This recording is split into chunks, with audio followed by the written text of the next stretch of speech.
spoštovani gospod Nadškof, spoštovani gospod župnik, drage sestre Slovenke in bratje Slovenci, dragi domoljubi in demokrati iz teh zaznamovanih krajev. Hvala za čast, da vam lahko spregovorim o pokrogli obletnici kapele mučencev 80 let po koncu druge svetovne vojne in začetku 35. leta samostojne in demokratične Republike Slovenije. Gledam vas z leve in z desne in posredi, gledam mlade in stare, številne sem pozdravil in nikakor ne vidim med vami nobenega izdajalca, tudi nobenega revolucionarja, same domoljubke in domoljube. Sploh nimam predstave, kako bi tu lahko izgledal izdajalec. V ljubljanski megli pa se nekaterim še danes prikazujejo. Ne bom našteval številk, ne imen žrtev revolucionarnega terorja od leta 1942 naprej. Imena, številke in bolečine so vam predobro poznane. Strokovnjaki za travme, za hudo ranjenost pravijo, da ni najhujše to, kar te zadene, ampak kako se na to odzoveš. O tem nekaj besed kasneje, sedaj pa dovolite najprej nekaj o širšem okviru zgodovinskega dogajanja, ki je zadelo Šentjošt in slovenski narod ob okupatorskem razkosanju Slovenije leta 1941. Kar se je dogajalo tu 1942, ni bilo povezano s svobodo, ampak je bilo v službi projekta sovjetizacije Slovenije in cele Jugoslavije. Ta projekt je temeljil na konceptu sovražnika, po katerem so prepričani, da se da boljšo družbo ustvariti tako, da ne omogočiš ali odstraniš tiste, ki mislijo drugače. Še več, hoteli so ustvariti svet brez Boga. V tem sta se ujela nosilca dveh ključnih totalitarizmov, Hitler in Stalin. Ne tu, ne v Rogu, na Teharjah, v Hrastniku in 1000 drugih množičnih grobišč, ki smo jih odkrili po osamosvojitvi, ni šlo za kaznovanje na sodni osnovi, ampak za poboje v interesu komunističnega prevzema in ohranitve oblasti v genocidnem obsegu. Tu in drugod po Sloveniji so padali nedolžni ljudje, ki niso bili ne obtoženi, ne sojeni, niso imeli nobene pravice kaj povedati, bili so določeni za žrtve, bili so žrtvovani projektu, o katerem sem govoril malo prej. Na Trgu Republike sredi Ljubljane ne stoji spomenik osvoboditvi, ampak spomenik revolucije. Kdor ne razume revolucije, ne razume nič, je rekel Mitja Ribičič. Tu je bistvo in to je zadelo Šentjošt. Plačali smo ceno v igri velikih sil in velikih ideologij, ki se niso ozirale na malega človeka ali na človeka nasploh. Slovenski komunisti so po napadu Hitlerja na Sovjetsko zvezo, do napada Hitlerja na Sovjetsko zvezo, podpirali pakt Ribbentrop-Molotov in se lepo dogovorili, kako bodo razdelili Poljsko in Evropo. In če se to danes dobrohotno razlaga kot zadevo strateškega taktiziranja, potem bi bilo intelektualno pošteno priznati pravico do taktiziranja tudi proti komunistični strani. Da miroljubni ljudje, preprosti kmetje, kristjane v teh krajih niso bili za komunizem in da so se hoteli zavarovati pred revolucionarnim terorjem, ni treba razlagati. Samo obrambe pa ne moremo šteti kar za izdajstvo. Slovenci smo dediči zgodbe, v kateri je padlo več ljudi od Bratove kot od okupatorjeve roke. Več po vojni kot pred njo. In to bi radi nekateri še vedno razlagali z mitom o izdajalcih in osvoboditeljih. Slovenski komunisti so bili nedemokratični del protifašistične koalicije, so sodelovali pri zmagi nad nacifašizmom, niso pa slovenskemu narodu prinesli svobode. Prinesli so tretji totalitarizem, komunizem. Demokratična Evropa komunizma, ki nam je vladal 45 let, ne prišteva k svobodi in ga je obsodila tako kot vse druge totalitarizme. Sam sem imel po zaslugi vašega zaupanja priliko glasovati za to resolucijo v Evropskem parlamentu. Resnična svoboda, kot se je izreklo tudi Ustavno sodišče Republike Slovenije, je nastopila šele aprila po prvih demokratičnih volitvah, po katerih so nove demokratične sile prevzele zakonodajno večino in izvršilno oblast. To je bilo tudi pogoj, da smo lahko uresničili več kot stoletne sanje. S tem smo prišli do drugega velikega projekta, do druge zgodbe v slovenski zgodovini 20. stoletja. Dovolite nekaj besed o tem, v čem se razlikujeta revolucionarni projekt partije, zavezane Kominterni, centru moči zunaj Slovenije, drugi pa se je zgodil po plebiscitarni volji ljudi. Med partizani so bili tudi domoljubi, ki so se borili samo za Slovenijo in njeno evropsko, samo za Slovenijo in niso bili pripadniki revolucije. V vojni za Slovenijo smo se borili samo za Slovenijo in njeno evropsko perspektivo. Tudi v Evropsko zvezo in NATO smo se vključili na podlagi demokratične plebiscitarne volje. Nobenega plebiscita ni bilo za vstop v komunistično Jugoslavijo, nobenega plebiscita za uvedbo komunističnega družbenega oziroma političnega reda in ni bilo plebiscita za revolucijo. Ljudje so bili samo postavljeni pred dejstvo. Te bistvene razlike, o katerih mladi v šoli ne slišijo nič, ne more ukinjati nošenje Titovih majic, ne klanjanje čebinom, ne sramotna ukinitev muzeja slovenske osamosvojitve in ne ukinitev dneva spomina na žrtve komunistične revolucije. Bil sem tisti večer tam, na eni od najbolj kulturnih izrazov neke volje v slovenski zgodovini, ko smo slišali novico, da je vlada ta dan ukinila. Tu, na Šentjoštu, ki je doživel težke čase, to razlikovanje ni bilo nikoli pod vprašanjem. Spominjam se srečanj, konferenc, spominjam se, koliko Kavšičev, Keršičev, Leskovcev, Oblakov, Žakljev sem videl tiste čase, Matija, Markota, Petra, Pavleta, Franca in drugih iz vaših krajev, da ne omenjam Marije Tominčeve. Videli smo se na Kongresnem trgu, ko je pesnik Pavčič prebral Majniško deklaracijo, iz katere smo si zapomnili zlasti prvo točko, ki je bila tudi temelj Demosovega političnega programa in glasila se je takole: hočemo živeti v suvereni državi slovenskega naroda. Po tem srečanju se spominjam močnih srečanj tu v Kulturnem domu in enkratne Demosove veselice tam gor. Hvala, dragi domoljubi in demokrati, da ste tako srčno zaživeli za samostojno Slovenijo. Danes pa tu razmišljamo o dediščini. Biti dedič pomeni odgovornost. Podobno odgovornosti zgodovinarjev.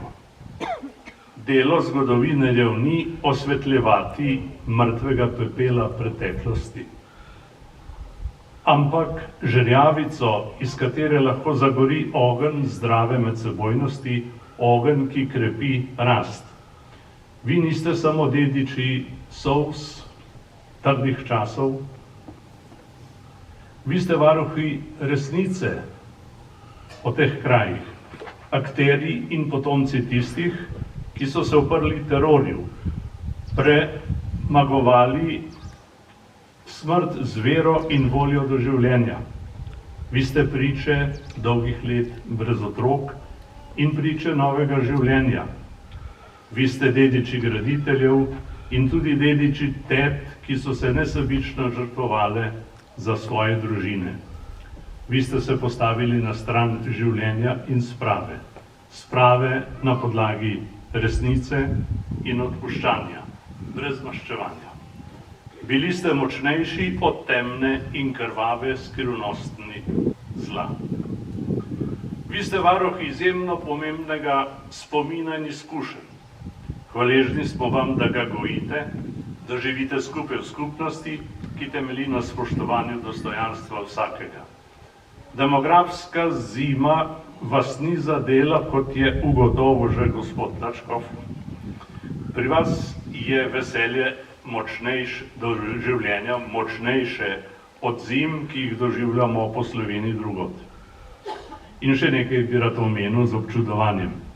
Kar nekaj ljudi je po vojni odšlo od vas po svetu, brez sredstev in znanja jezika, vendar z vrednotami in vero prednikov, z voljo po ustvarjanju in za neomajno zvestobo Sloveniji.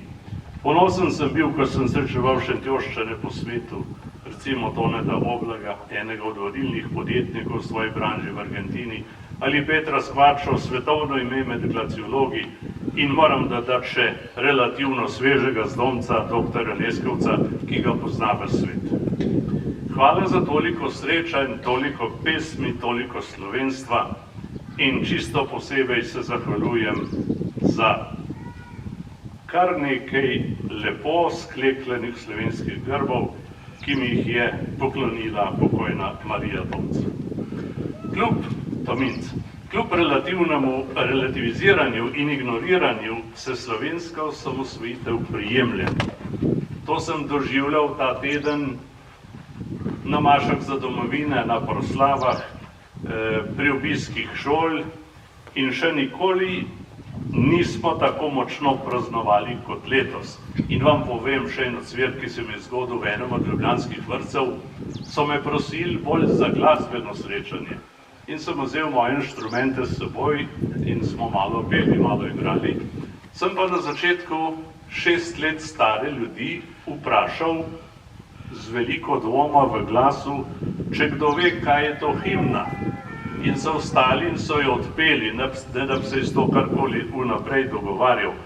To me navdaja z upanjem, da bomo kdaj tudi v slovenskem parlamentu, kjer morajo zmeraj enega plačati, da zapoje himno, da bodo kdaj tudi izvoljeni predstavniki ljudstva sposobni slovensko himno zapeti.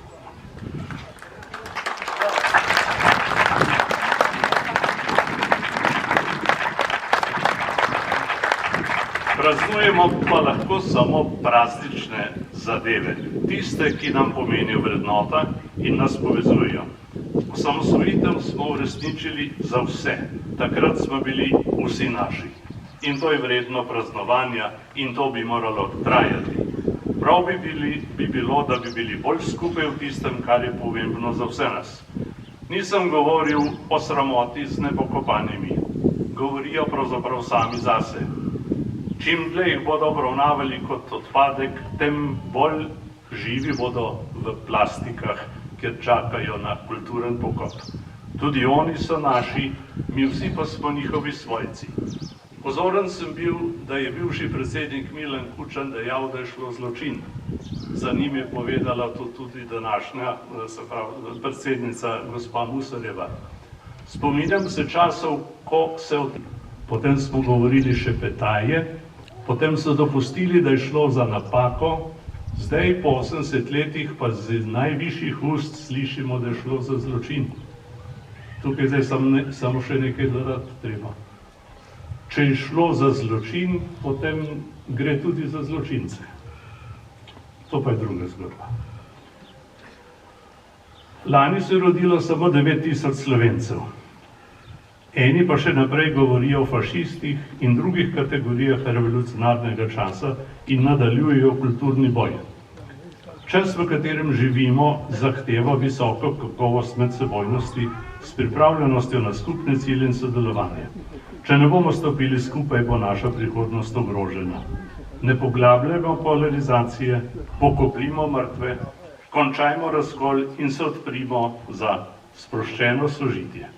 Pred 35 leti smo dokazali, da se da stopiti skupaj, se zediniti za skupen cilj in uspeti. Svarili so nas, naj ne sanjamo, mi pa smo iz politike naredili umetnost nemogočega. Hvala, dragi Šentjoščani, ker sanjate Slovenijo za vse, ker verjamete vanjo. Hvala vam za zgled, kako stopiti skupaj, hvala vam, ker ohranjate spomin.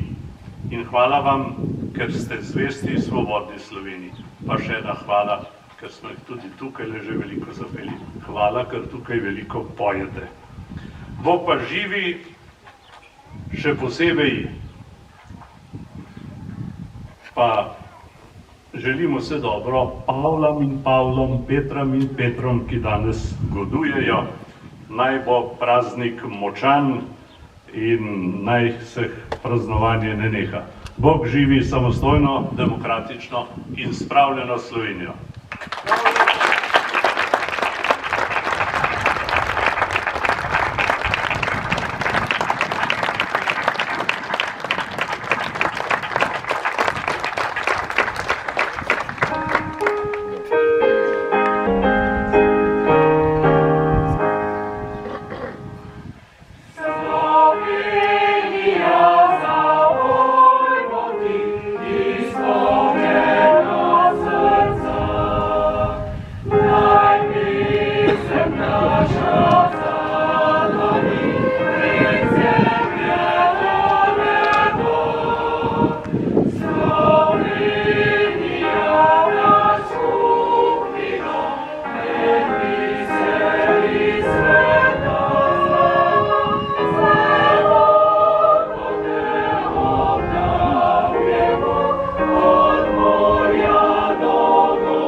Gospodu Lojzetu Petterletu izredna zahvala za govor.